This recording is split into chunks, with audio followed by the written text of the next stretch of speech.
You are remarkable to come out on this Halloween night with the rain and the cold and so on. I very much appreciate it, and Jack and Evelyn Hott are very dear friends in the Teilhardian lineage, and I'm thrilled that they're here, and what a pleasure to meet as well your remarkable pastor, Father Dick. I do want to just make a disclaimer. I'm not exactly going to talk about action per se, but in the conversation, I hope we will go there, all right? And the other is, we were talking in the car, my family on my mother's side is Carroll, a Baltimore family. So I feel I'm a little part of your community here, and at some point I want to see the Carroll house and so on and so forth. And then I was here in August for a remarkable conference, which is the Ecological Society of America, about 10,000 ecologists from all over North America and different parts of the world. So there are leading ecologists, and they had a whole day of religion and ecology.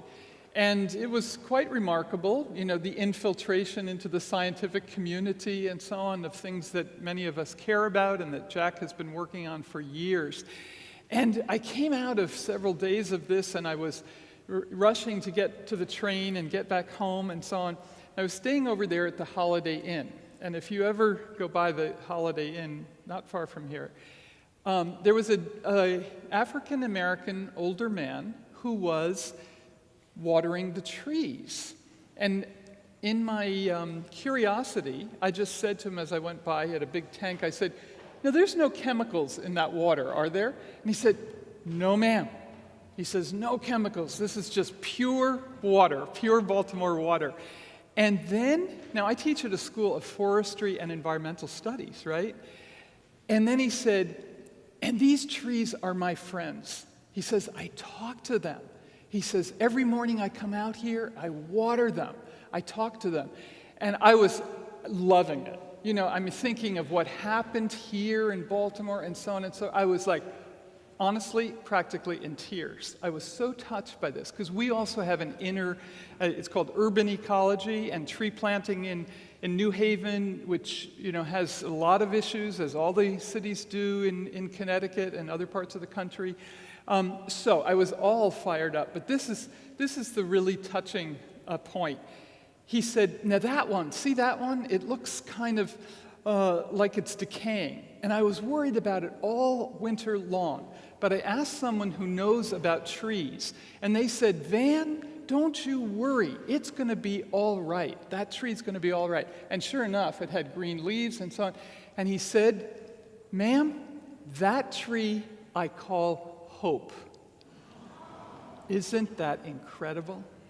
I am telling that story across the country. So Baltimore and Van, and if you get over to the Holiday Inn, give him my greetings, because I got his picture and I'm telling the students. So fantastic, you know? So I want to begin really with this sense of hope, of our cities can come back, and urban ecology is right here on the ground.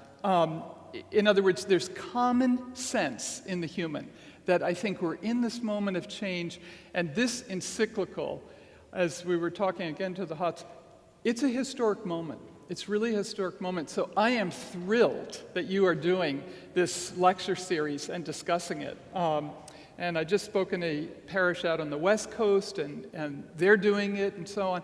So we'll talk more about how we can indigenize this Laudato Si. So I'm giving the context that picks up a little bit of what Steve Sharper did, climate change and awareness and action. That's just a background, because we're just about to face these big talks in Paris, the COP talks in December. And what we have to think about is this big picture: how do we leverage moral change? Because climate policy is deadlocked, environmental issues are mounting, and I'm suggesting in this talk we have three different areas that contain the encyclical. So one is this world religions and ecology work that hundreds of people have been involved in. One is so that's values for change that we have in all the world's religions. We also have the Encyclical, obviously, this comprehensive vision, fantastic vision for ecological conversion. And then we have, as was mentioned, this journey of the universe, a large narrative coming very much out of a Teilhard context.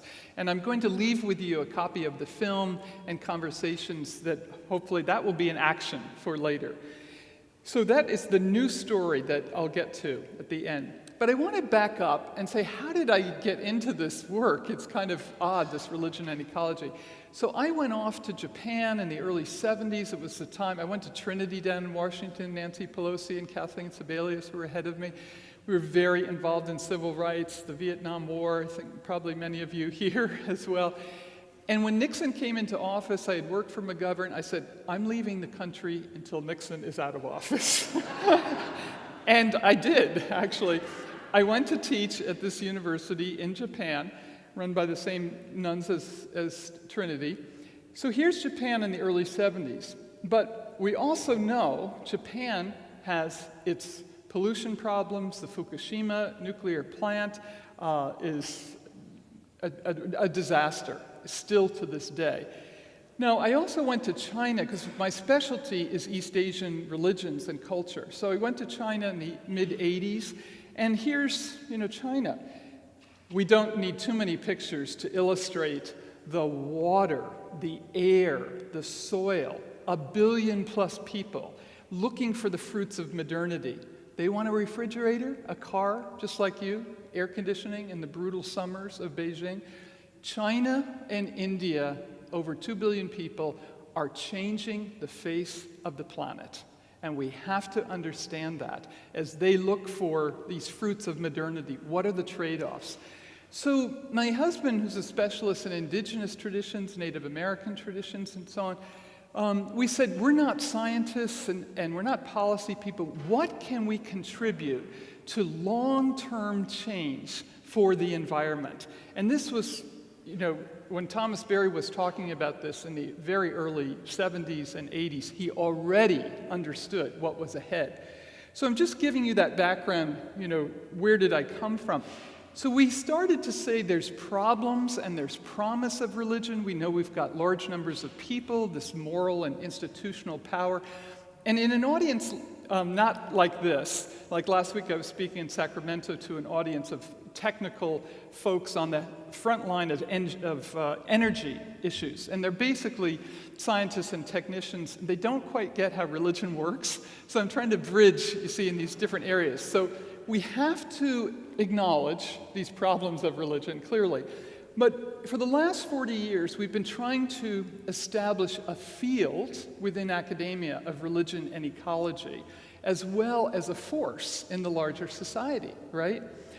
So we put together this series that was mentioned earlier of all the world's religions and their ecologies, their issues in terms of social issues too, but it's concentrating through the lens of the environment. The books on East Asia, Confucianism and Taoism, and Buddhism have been translated to Chinese. There's a lot of interest in this in different parts of the world. We can talk about that. Then we founded this Forum on Religion and Ecology at the UN conference in '98, and we brought it to Yale in 2006. There's a lot of materials on this website and so on, and you can take these little brochures in the back and see some of these projects that we're involved in, and I hope it will be helpful. Because what we're trying to do is identify both the theologies of these different world religions, but also the engaged practices on the ground, what's actually happening. And under Christianity, you can look at more than 100 engaged projects here in the US, some of which you may be familiar with. So, as you also know, the Jesuits here in Baltimore and elsewhere are beginning to really pick up on Laudato Si. I think it's taken a little while, but this is fantastic. I went to this conference at Loyola in Chicago on climate change, the Encyclical. They are bringing all of the different groups in the Midwest together from the colleges. And, you know, there's 28 Jesuit universities in the U.S. There's high schools across the U.S., and there's 25,000 Jesuits around the world. I suggest you might want to look at the Eco-Jesuit site done by this marvelous Jesuit in the Philippines. He's Irish. and it's fantastic on what they are actually doing. They're doing an online textbook out of Loyola in Chicago with all of these scientific issues, but in each one of these issues, they're saying, what's the moral issue here as well? And this is going to be available online for teaching and reflection. So that's the educational part, the field, but we also have the force. I don't know if any of you were able to come last September to the climate march, the People's Climate March. Anybody here was at that? It was incredible, right? It was the most remarkable combination of labor, of environment, of religious leaders. 10,000 people from the religious communities were there. This was unprecedented. You see, it's a watershed for the involvement of the religious communities. So what we're all trying to do then is grow this force, grow a movement. And here's the action that we can talk about later. But many of you probably know about Interfaith Power and Light, which is changing light bulbs and carbon footprint and so on in parishes and synagogues. Green Faith in New Jersey, we just met someone who's part of that movement. Fletcher Harper runs it. They train Green Faith fellows and so on. Faith in Place has been going for at least 15 years in Chicago, Earth Ministry in Seattle. These are basically Christian groups, but very ecumenical Christian groups, and now more interfaith groups too. The Catholic Climate Covenant is right here in DC. Dan Mischla runs that. And all of these engaged projects are listed on the forum website and described there. Now, so what I'm suggesting is this amazing encyclical comes into a field, you see, of academia. We have high school teachers teaching this, college teachers. We're about to meet in Atlanta for the American Academy of Religion, where about 7,000 to 8,000 professors come. Usually we have 100 people who come to a lunch there who are teaching religion and ecology. It's fabulous because they're the younger as well as sort of older professors. So into this beautiful seed comes the encyclical. Now, I just wanted to back up, and many of you, Francis is pretty unique, but I just do want to give some credit to the two popes who preceded him and were actually thinking about this. Maybe not on the same scale, but John Paul, when he did this encyclical 100 years after Leo, right? Leo's encyclical on the workers, on justice for the workers, created the whole basis for Catholic social teaching. So 100 years later, John Paul said, we've got to move from dominion to stewardship. We're not controlling the earth, we're stewards of the earth. And we've got to create an authentic human ecology. Doesn't that sound like our present Pope, you see? So he also used this word of global ecological conversion. So it's older than the encyclical, which was interesting as I've been researching this to discover, it's 15 years old. Now, Benedict as well had in Caritas and Veritate this duty to the poor, responsibility to future generations, the wise use of nature, and the grammar of nature, which is, I think, a profound sense of the structure of nature. It resonates with some of what Thomas Berry was saying, that the earth is not a collection of objects, but a communion of subjects. We relate to one another, picking up on relationality that Jack spoke about last time, a Whiteheadian, a Teilhardian sensibility. So, now I want to just also trace a few other major influences on this encyclical. I'm sorry, ladies, that most of these are men, I have to say, in the pictures that will follow, but I want to just say that this encyclical does begin with Mother Earth and brother, sun, sister, moon, and so on. There's a huge feminine component right at the beginning of this encyclical, but the faces that are going to come up here are men, okay? And we have to move this Pope and so on further along on these women's issues and on issues regarding population. If we went in 1 century from 2 billion to 6 billion people in the 20th century, it's no wonder we have these problems. You see, we've got to come to grips with it. Every time I speak, people are like, population. you see? So I'm just putting it out there. I don't have all the answers, but we also have to think of population and consumption, how they go together, okay? Now, how many of you have heard of the Ecumenical Patriarch Bartholomew? Okay, so as you know then, he's had a huge influence on this encyclical. He had many symposiums on water issues, largely in Europe, Black Sea, the Mediterranean, Greenland, Mississippi, the Amazon. We went on about 5 of these symposiums where they brought very high-level scientists, people from the UN, and religious people to talk about what the Patriarch was saying: crimes against creation, ecological sin. I heard him speak in 1997 in LA at Santa Barbara Church, Santa Barbara. This is the language he was using even then, okay? The Pope has been deeply inspired by this, right? Ecological sin, crimes against creation. This is intense language. They are good friends. And what I want to underscore is that every significant bringing out of the encyclical, there's a representative from the Orthodox Church, the Greek Orthodox Church, okay? He's the Ecumenical Patriarch of the Orthodox Church. So John Zizioulas, who was on many of these symposium with the Patriarch that I mentioned, they were all on boats to illustrate, the problems of water and pollution and so on. John Zizioulas is a magnificent mystical sensibility coming out of profound prayer and theological understanding of the earth as an icon, a luminous, beautiful reflection of the divine. So Orthodox tradition has a rich theology for what we're talking about here of this interrelationship. So he was at the Vatican on June 18th. The Pope wasn't present when it was actually released. It was 3 people who were there. One of them is John Zizioulas, the Greek Orthodox key theologian. Cardinal Turkson, you've probably heard of him. He's head of the Pontifical Council for Justice and Peace. He's from Ghana. Very vibrant, very funny in the best of senses. He's self-effacing, but he has been a driving force behind this. And Hans Joachim Shellnhuber. Now, he is a scientist from Germany who heads up the Potsdam Institute for Climate Scientists, and he's a renowned scientist, especially in Europe. Those were the 3 people who helped bring this out. It's very interesting. You see, the science base, the Cardinal from Africa, from Ghana, and the Orthodox. And we were at the United Nations 10 days later, June 30th, when it was brought out there.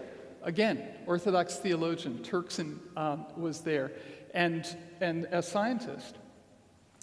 Now, other influences, Leonardo Boff, I'm sure you've heard of him, the liberation theologian, formerly Franciscan, and so on. He had a huge influence on this encyclical. And he, in turn, was influenced by Thomas Berry, who said to Boff and others, you can't save people without considering the land. And this is where Boff has, in many of his books since that time, Cry of the Earth, Cry of the Poor. He's putting this together, and he's influenced by the universe story perspective as well. Another influence, sorry, this is so close, he's an Irish priest, Sean McDonagh, who spent many years in the Philippines working with the Taboli people. He understands the indigenous issues. He's writing the introduction for the Orbis book version of the Encyclical, which will be out in a few months. So this whole series that we've been working on, John and myself, and Leonardo and Sean McDonagh, are series editors for this. And what we've been trying to illustrate for the last, 10, 15 years, but there's about 20 books in the series, there's a little flyer in the back, is cosmology. If you look at Brian Swimme's book, Thomas Berry, Brian Swimme, that sense of the cosmology that Jack was speaking about, Thomas Berry's book, his book's Christian Future and the Fate of the Earth. Then right in the center, we've got this coming together of ecology and justice with Leonardo, Larry Rasmussen, a wonderful Lutheran ethicist, and some younger scholars now. Christiana Peppard, who teaches at Fordham, did this just water, and defending Mother Earth, bringing Jace Weaver, bringing native peoples into this. So I would suggest this series has a great deal of potential for bringing forward a lot that's in the encyclical. Now, back to the amazing moment of this release that's going to be ongoing for the rest of our lives, I would suggest. So the audience is huge. The fact that there's 2 billion Christians picking it up. But as you know, I think, Jewish people have made statements. There's about 400 rabbis who've made a statement. This is on our website. You can see their statements. In August, about 25 leading Muslim scholars and imams made a statement. I've just heard the Hindu community is going to. But on the Forum on Religion and Ecology website, you can see 20 years of statements from all the world's religions that did not exist 20 years ago, but they are speaking about the problems of the environment. There's one section just on climate change, but I like to think of this, and the encyclical reflects a very broad view of environmental issues. Climate change is a subset of pollution, of biodiversity loss, of toxicities, a whole range of things, going back to Rachel Carson. And the Pope is creating a huge palette. He's painting a very broad picture, you see. And other religions are weighing in to this huge palette. Now, the goals of the encyclical, we know short-term he's trying to affect the Paris talks. These are absolutely crucial. The 1997 Kyoto Agreement, we've never signed it. We are outlaws in the international community. I can tell you, I have gone to many of these international conferences. It's not pleasant. And during the Bush years, I wouldn't even show my passport when I was in line going through the EU and so on and so forth. We have to realize, you see, what's at stake. Are we partners in this Earth community, or are we outlaws? In Bali, in one of these climate talks, the US representative was shouted down and said, "Sit down if you are not going to join the agreements that the rest of us want." That's what is at stake, and it certainly isn't reported in our newspapers, is it? So, this fact that the Pope spoke in the joint sessions of Congress, unprecedented, astonishing, that he spent all summer working on his English to do that, the intonations, the pauses, amazing, brilliant, symbolically and actually. And of course the UN General Assembly as well. Right after his speech, I don't know if you're aware, but the Sustainable Development Goals were passed by all nations on the planet right after he left the General Assembly, which is a very positive sign. How are we going to adjudicate development and ecology and justice? You see, so it wasn't that he did this, but it was moved up to his presence there. Long term, again, he's calling us to the biggest thing we can do in our life, ecological conversion of people around the planet. Fabulous, big project, but doable. Now the content, I think you're all familiar. Again, this is a worldview shift. So he's talking about integral ecology, people and the planet. We know the ethical challenges of environmental degradation are immense. The water in San Francisco, I drove through the Central Valley in June in San Francisco. It looked like Dante's Inferno, and you can't get any food. You stop at any place and it's horrible fast food. California is so scary right now. So this coming together of eco-justice, of people on the planet. Now, again, you would say this is maybe obvious because you're social justice, Catholics, and so on. I want to underscore why this is not obvious in certain academic communities. I'm in a 100-year-old school of the environment. Aldo Leopold went there. This is an amazing school. We've created many of the leading environmentalists in American history. Gifford Pinchot founded the school. But environmental scholars and many environmental activists have been, until fairly recently, concentrating on environmental issues, land, conservation, biodiversity, and so on. Justice, over here, the people issues, the environmental justice of toxic incinerators, and so on and so forth. Only recently have they come together. Eco-justice, environmental justice.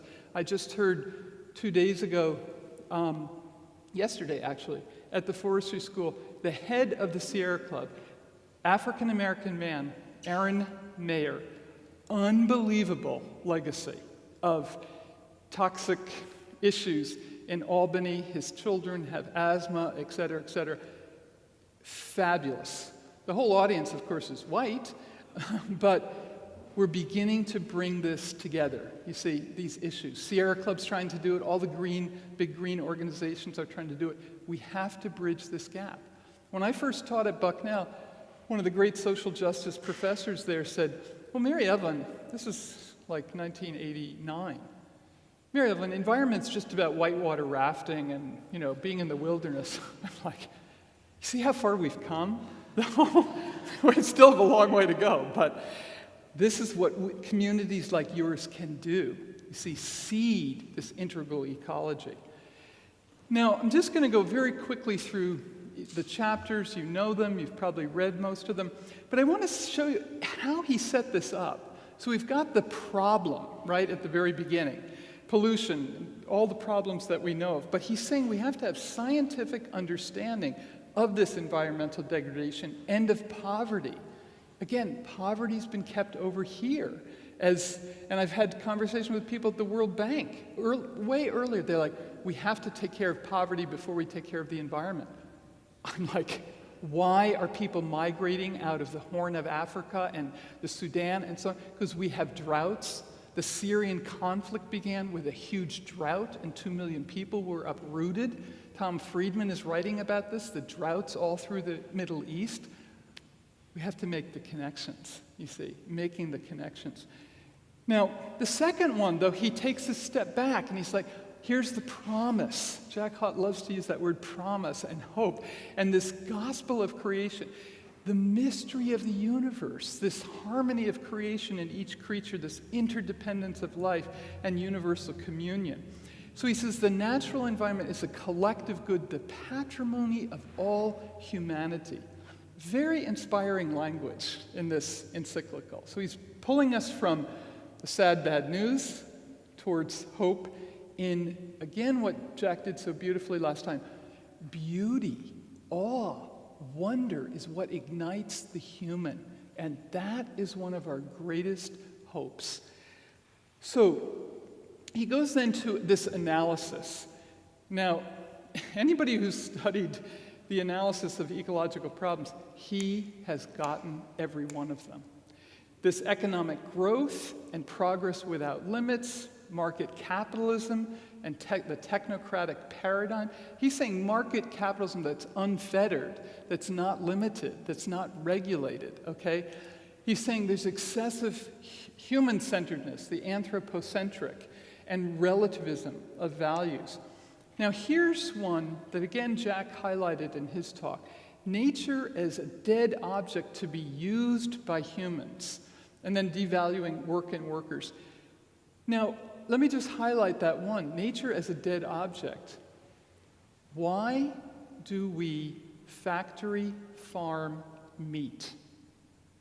Because chickens and pigs and cows are considered dead objects with no feeling. Descartes said they had no feeling, etc. So we can factory farm them.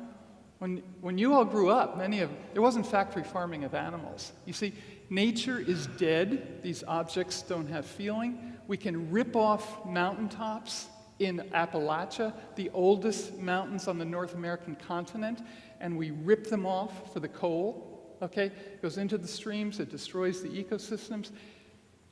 The tar sands in Alberta, the complete degradation of the boreal forest in Canada, one of the most beautiful and pristine forests. With the collapse of prices of oil, that's beginning to stop. But clearly, the need for a new synthesis is here. Now, he goes into the answer, and he's saying integral ecology. This is the bass note for this symphony. Ecology, economics, and equity are integrated. They're not separate. Cultural ecology. This is the work that we've been doing with hundreds of scholars. Cultures matter. How cultures value nature matters. And these are living inheritances. He says, native peoples, we can't ignore their knowledge of these systems. He brings in one of the most important and rare ideas. And if we look at our American landscape, the principle of a common good. Do you think we can ever interject that again into our conversation on this North American continent? A common good. We don't have children. We think our students are our children, and we love them madly. But those of you who have children and grandchildren, what are we thinking of for the principle of a common good? And I would suggest all of you who are parents and have sacrificed sleepless nights and so on and so forth, this is the human spirit to sacrifice for future generations. And again, I think we can do this. So solidarity with the poor and intergenerational justice. What am I going to say to my students at Yale, 25 and 35 years old? You are inheriting a degraded world? They do not want to give up, and they won't. They are amazingly idealistic from all kinds of reasons that are different from ours, but they have creativity, and we have to give them an intergenerational handshake. So Catholic social teachings, which has been so concentrated on people and the poor, fabulously so, is now integrated to the earth, and that's the change of this encyclical. Dialogue, these lines of approach, every which way, international, national, local, politics and economy for human fulfillment, not just for progress. But redefining progress and development, there's all kinds of new indicators of a GDP. There's the Bhutanese Gross National Happiness Indicator and so on. Again, young people want to define these indicators. Religion and science coming back together, and this interreligious and interdisciplinary cooperation. I can tell you, scientists at our school and economists at our school are actually talking to us after 10 years of kind of ignoring what we're doing. So this interdisciplinary conversation is happening because of this encyclical. It's fascinating. And his final chapter is, ecological education and spirituality, that a new synthesis is needed. Now, a lot of people talk, they say like, oh, if you talk about new lifestyle within this web of relationships, our first President Bush went to the Earth Summit in 1992 in Rio, United Nations Conference on Environment and Development. He said, our lifestyle is not up for sale. You see, that's the legacy in these conferences. And that's how people see the waste that we have all around. I'm not trying to be a scold here. I'm trying to say people did this in the Second World War. They knew how to do victory gardens. They knew how to use less. I don't have to walk into the hotel and have the air conditioning working, blowing all this air, this waste. You see, we can do this. And the conference in Sacramento of the best minds from Stanford and Berkeley and the government working on alternative energies, it's so exciting. It is so exciting. So this authentic humanity calling for a new synthesis. And that line in the encyclical, he speaks of it as coming through the door like a mist rising. He's got this fabulous poetic sensibility which lights up our imagination for this new synthesis. Now, I'm going to conclude here with some other influences. I gave the influences of the popes and so on. We know the influence of St. Francis, 800 years later. A saint is a living saint. Why did no one take Francis, you see, as a name? It's fascinating. There's so much power. Those of you who've been to Assisi know there's something extraordinary there. Why? The poor, the earth. He's a shamanic type Francis of Assisi, the birds, the wolf, and so on and so forth. This lights up human imagination. So this Mother Earth, when I saw that at the beginning of the Encyclical, I was practically weeping. And you know why? Because people around the world call this beautiful planet Mother Earth. 30,000 people gathered in Cochabamba in Bolivia, native peoples from all over South America, to write the first declaration of the rights of Mother Earth, because they see their lands degraded, you see, by Shell and Exxon and so on. The rights of Mother Earth. That went all the way to the floor of the United Nations. This has traction, that idea. So the canticle, so beautiful. How many versions of this do we have in music and so on? So here's the point. It's evoking awe that leads to action, a reverence that leads to responsibility, and this universal fraternity with all life. Native peoples knew it. Indigenous peoples around the world know this. And that's the majority of people in 200,000 years of being human, Homo sapiens, okay? The majority of people have lived within this worldview of kinship with all creatures. Our traditions, 2,000 years old, our own tradition, 5,000 years old for some of the oldest, Confucianism and Judaism and so on, the majority of the world's people have lived within this mindset. This is a living Earth system.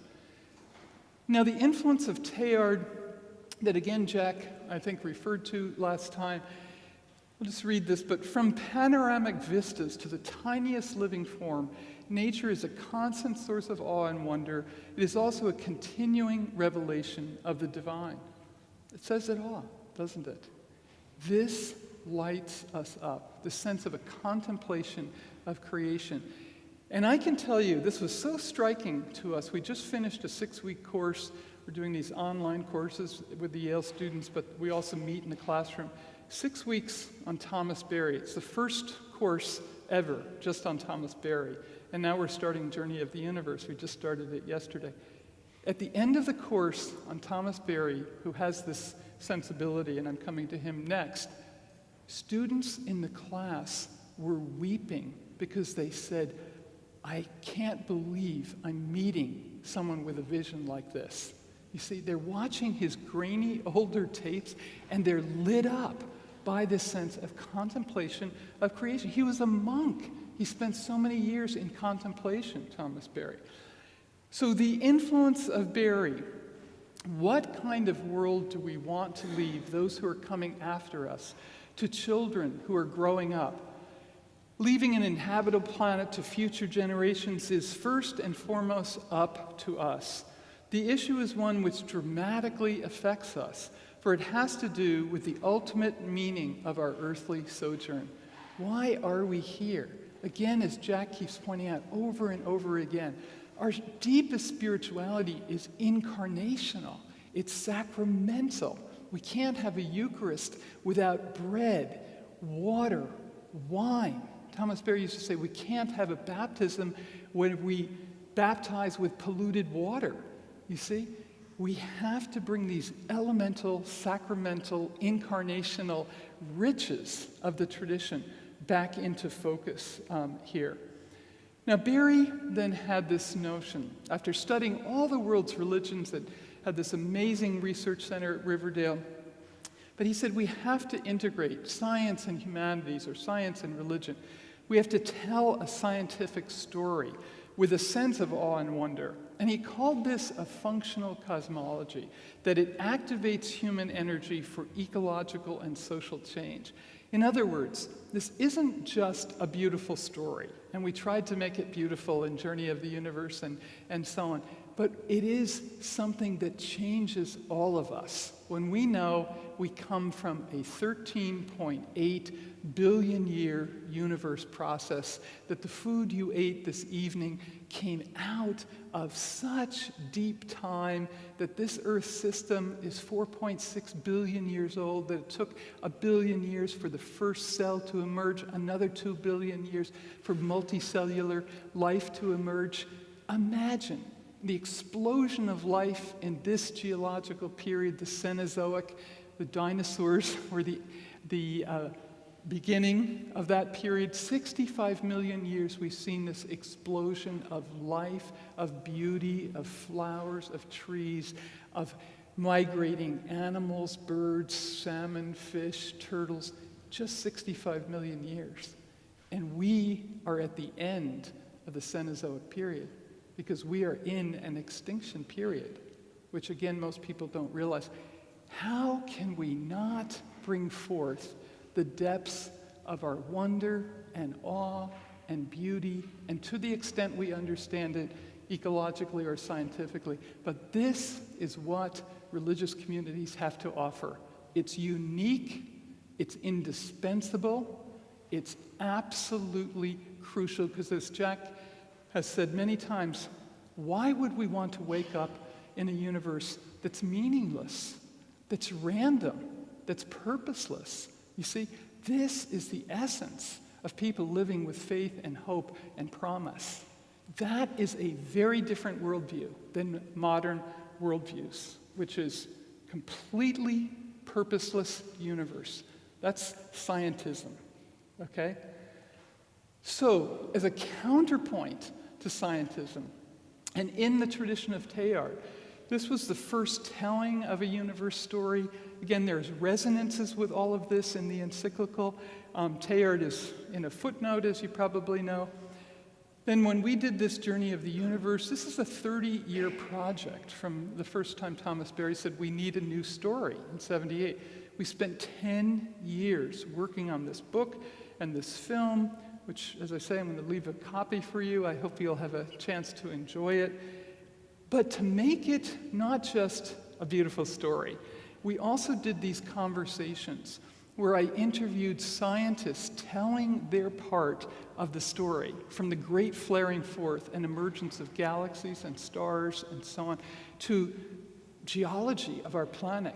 We didn't even know about plate tectonics, right? It took 50 years for Wegener to convince the scientific community that all of the surface, the crust of the Earth, is a moving surface. Therefore, we have earthquakes. Therefore, we have a volcanic Earth system that has brought forth life. Without that, it wouldn't be a living planet, you see? So people are telling us these parts of the story. There's 10 of those from the scientists, and then 10 from environmentalists who are saying, so how do we grow food? What's permaculture? How do we create a new economic system in sync with this new story, ecoeconomics? There's 2 interviews there on race. Amazing. Carl Anthony, one of the great people in the environmental justice movement, says Thomas Berry's perspective in Dream of the Earth changed his life because he knew where he belonged. It's fabulous to listen to him. There's educators, there's Native Americans speaking as well. Again, I'm going to leave a copy of this for you. Let me conclude with Albert Einstein. A human being is a part of a whole, called by us universe, a part limited in time and space. He or she experiences himself, his thoughts and feelings, as something separated from the rest, a kind of optical delusion of his consciousness. This delusion is a kind of prison for us, restraining us to our personal desires and to affection for a few persons nearest to us. Our task must be to free ourselves from this prison by widening our circle of compassion to embrace all living creatures and the whole of nature in its beauty. That is the call of the Encyclical. I wish you well in bringing it out in your community. Thank you very much.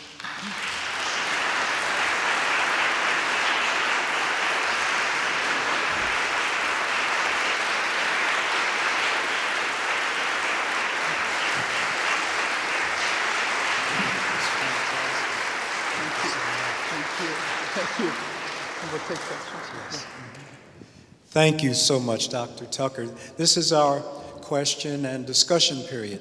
So the usual drill is we've got a microphone on this side. I have a microphone in my hand for this side, and we're going to alternate. Please come up to a microphone, either the one that I have or the one over there, to ask your question or make your points, because we do want all of this to be captured in our recording. Okay, so who wants to start us off? You know, as a teacher, I learned the 18-second wait rule. I think there's one over here. Where are we? Right here. Okay, here we go. Hi.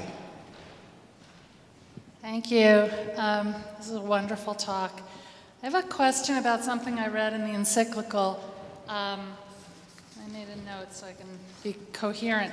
I think Pope Francis says something I'd never learned before is that Judeo-Christian theology was really the beginning of not treating nature as divine. And when I read that, I had like a little gasp, like, wait a minute, don't we want to treat nature as divine? And then he goes on to explain, no, that's what puts us in a position of responsibility towards it. It's because the gods are not in the trees and the water and so forth that it requires us to care for it. So my question is, for you as an expert on Eastern religions, those that still do, or do they still have a sense of nature as being divine? And how does that affect a group of people in a religion that believes that nature is divine? Mm-hmm. So it's an excellent question. And it's one that theologians have been debating. Is this pantheism, God is identified with nature, or is it panentheism, God as a creator beyond nature, but also divinely infused in nature, and so on? That's some of the debates in the Catholic and Christian circles. But again, I would say in traditions outside the West, where transcendence, God above nature, is not as pronounced as it can be in Judaism, in Christianity, and Islam, the traditions that I study of Confucianism and Buddhism and Taoism have what's called a continuity of being without this radical separation. So this is where, when we start to talk about religion, especially in this country, it's always reduced to some form of the Western religions and some attenuated form of Christianity. But the majority of the Asian world religions, East Asian world religions, it's not about a God. The Confucian sensibility is interrelationship. There's no human unless it's related. And if you have the image of a concentric circle, so the human is embedded in the circle of family, of friends, of community, of education, of politics, of nature, and the cosmos.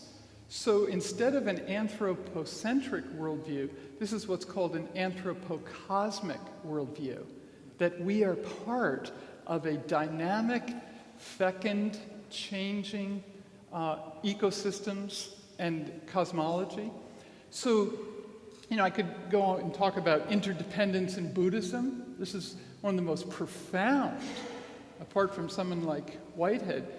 Everything is the together rising up of things, the interdependent nature of reality. There's no independent self, you see, in Buddhism, because we and all life is related.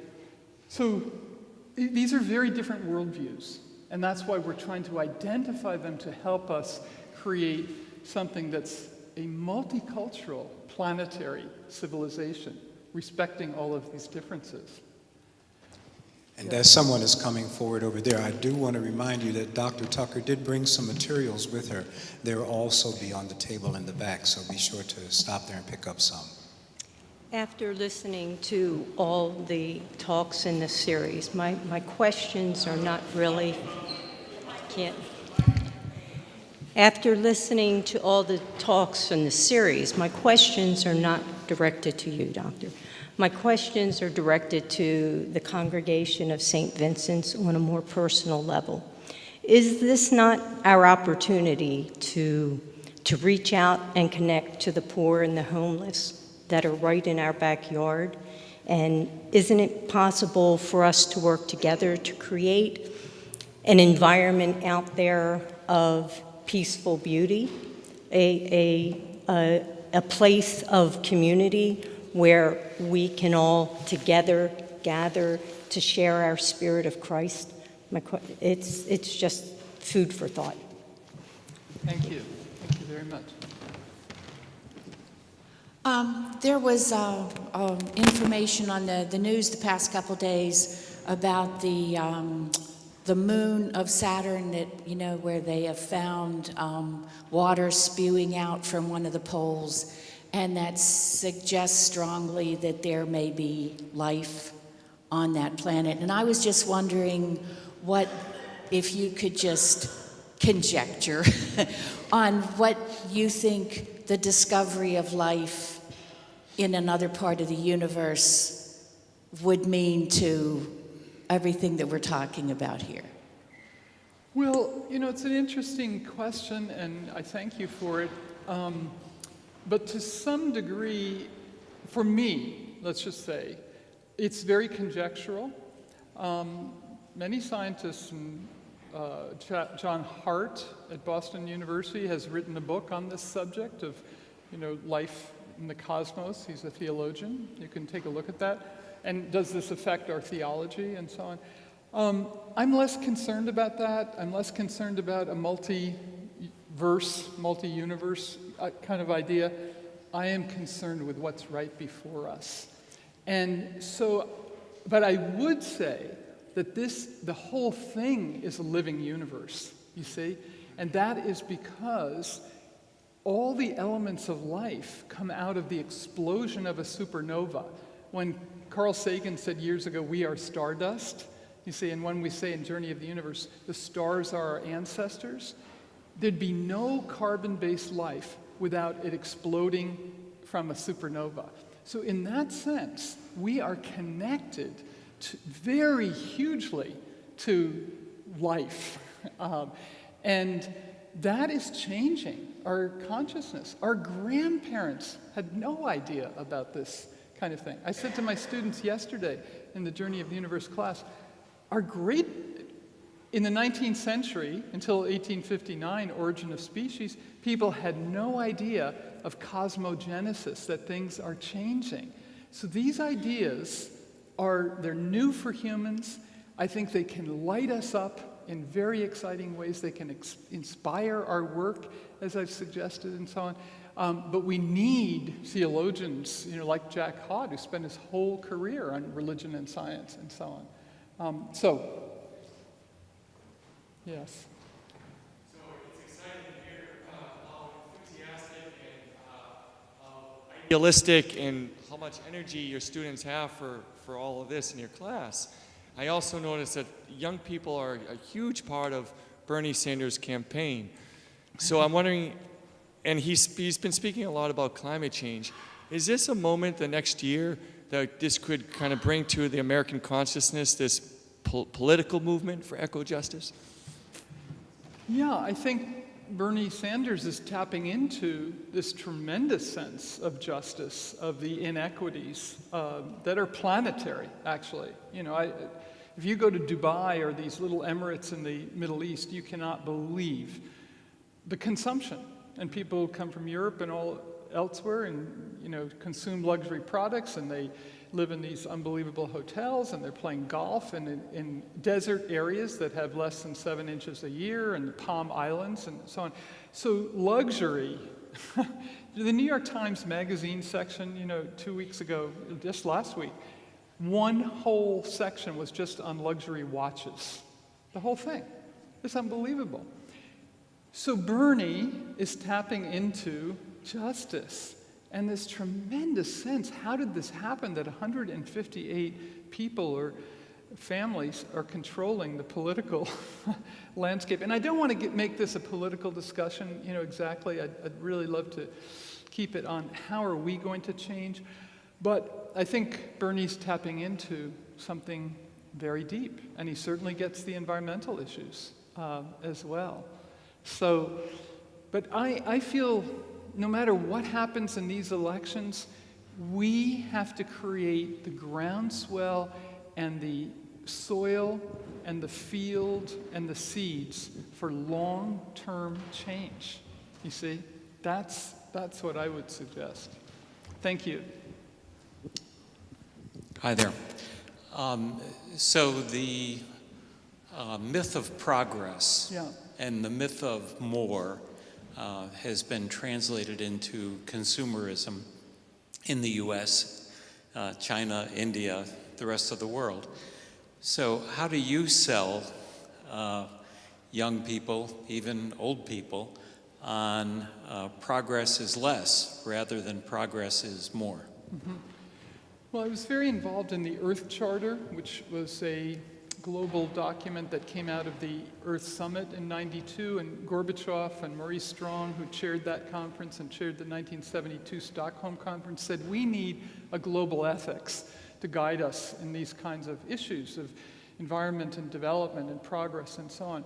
So I would suggest that over the last several decades, new indicators of progress are emerging. If you look at Joseph Stiglitz, a Nobel economist at Columbia, he is identifying this all the time. He was invited by Sarkozy, the last French president, to come to France along with other progressive economists to identify new indicators of progress. I mentioned the Bhutanese one. There's a whole movement called New Economy Institute. One of the conversations that I interviewed is Richard Norgaard at the University of California, Berkeley, a founder of ecological economics. An amazing amount is being done. Again, doesn't get reported in the newspapers and so on. Ceres is one of the great institutions working with business for different types of investment and socially responsible investment, which incidentally was started by religious communities trying to find how they should invest differently and so on. And the movement now is divest but invest, in sustainable products and corporations and so on. So the students, just to come back to focus on your very important question, because it's not just students, is it? It's everyone who aspires to the American dream. And this is why Thomas Berry used to say, we are in a technological trance. And when the Pope says this is a technocratic paradigm, we are, just immersed in this wonder world, which is actually becoming a waste world. You see, the students know this. I'm not saying all, because many of them want to go to Wall Street and so on and so forth, but here's to me the fundamental indicator that something is so wrong. The immense addictions in our society, be it alcohol or drugs or texting or whatever it is, we are a hyperized and addicted society, and I think people are numbing themselves from the reality of what we are facing because it's so big. And it can, it's paralysis. It can be despair. And I think there is a deep sense across this land that something has to be redefined, new kinds of progress. It's not going to be easy. It's such an important question. I was thinking that, religion does have this great potential for our future, but it's in some ways a double-edged sword, and we know that religion is a fundamental cause of a lot of the conflict and war that we see in the world right now. It seems that it's hard for us humans not to to reduce God to a tribal God, our God versus your God sort of conflict. And from your studies of various religions, is there a way, do you think there's a way for us to sort of move beyond that? Because I think Christians, Catholics, we're all guilty of it. Mm-hmm. We reduce God to something smaller than God is.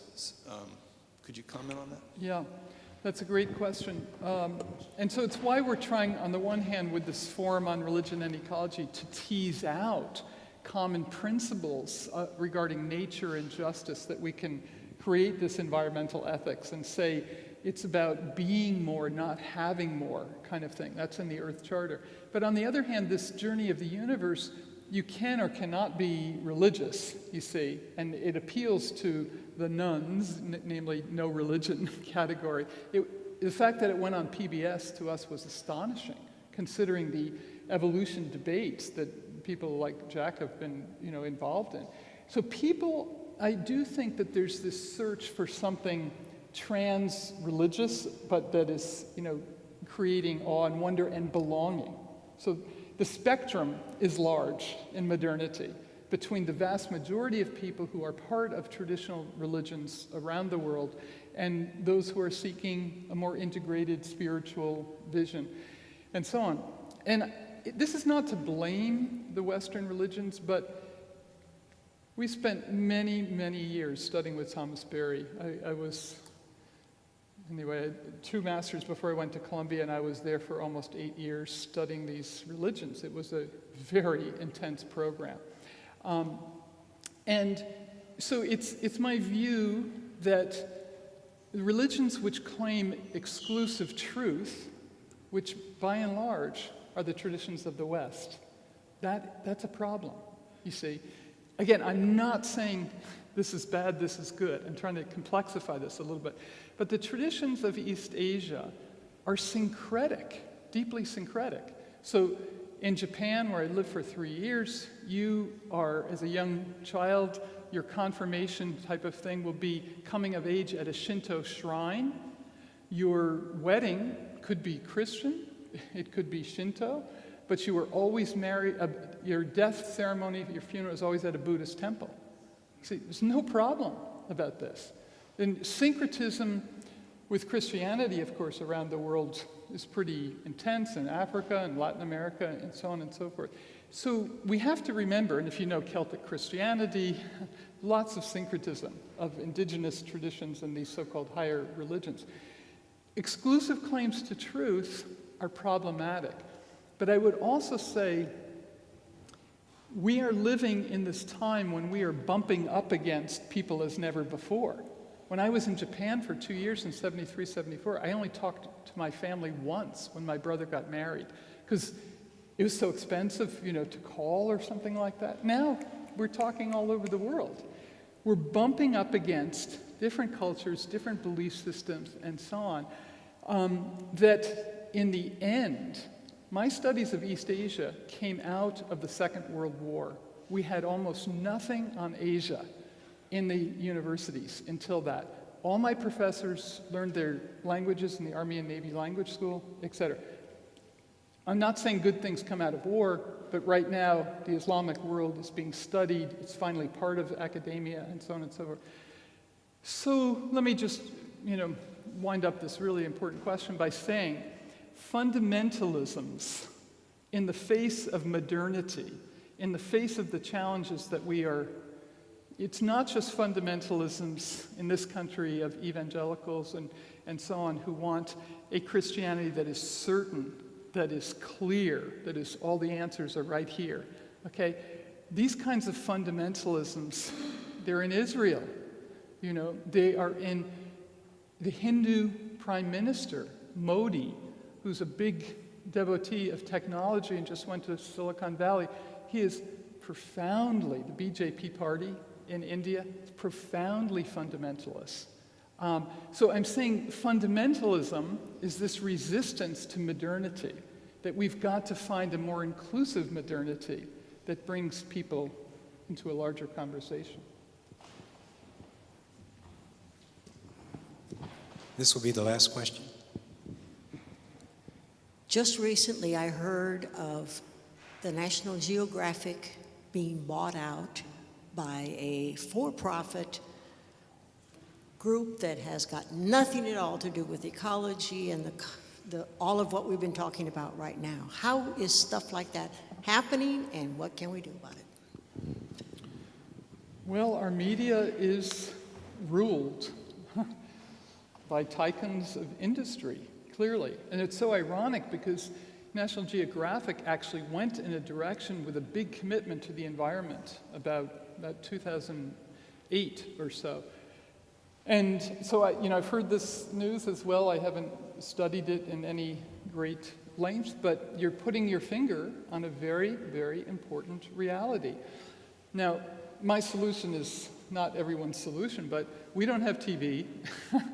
I get very little information. I mean, I read newspapers, but online, I'm not taking in all of the horrors because I don't think we can take it all in. We're the first generation that's had to take in such international news of horrors over and over again. Our young people are scared witless in the schools with the guns and so on and so forth. The stories are, as you know, rather horrifying. So, it's not like Al Franken thought he could take over the airwaves by becoming Al Gore did the same thing. So there's been all kinds of gimmicks. How can we have a counterpoint to media in the more progressive communities and so on? You know, since this is the last question, media is huge and it's quite a message. But the message of our film, Journey of the Universe, is that humans are probably the only species on the planet that has the capacity to imagine the future and to think symbolically. We know other animals have language and so on, but to think symbolically, and those of you who understand the power of that even in the church, we have a yet untapped resource of lighting up the human imagination with symbols of interrelationship, a planetary whole. The picture of Earth from space was, for our generation, life-changing. It still is. It's an icon. We have that possibility of changing the imagination. And here's where I also rest my case. That imagination is infused not only with profound beauty and complexity and urban realities and so on, but it's infused with a moral sensibility that comes out of the universe in its mysterious ways. And as Martin Luther King says, the arc of justice. It bends towards transformation. This is a slight change. It bends towards transformation. And that is the moment we are in. We can capture this moment. We can work towards transformation. Thank you very much.